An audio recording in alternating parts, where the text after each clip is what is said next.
In this video, I'm going to show you how to remove a watermark in Microsoft Word.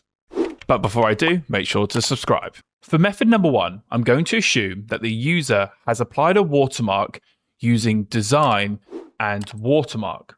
In this case, if they have, we can then select remove watermark. And 80% of the time, the watermark will be removed. However, in some cases, that won't be enough. In this case, what's most likely happened is that whoever created a document inserted a watermark image behind the document itself using the header and footer. To find out if this is true, double-click the header, then see if you can select the watermark. In this case, I can.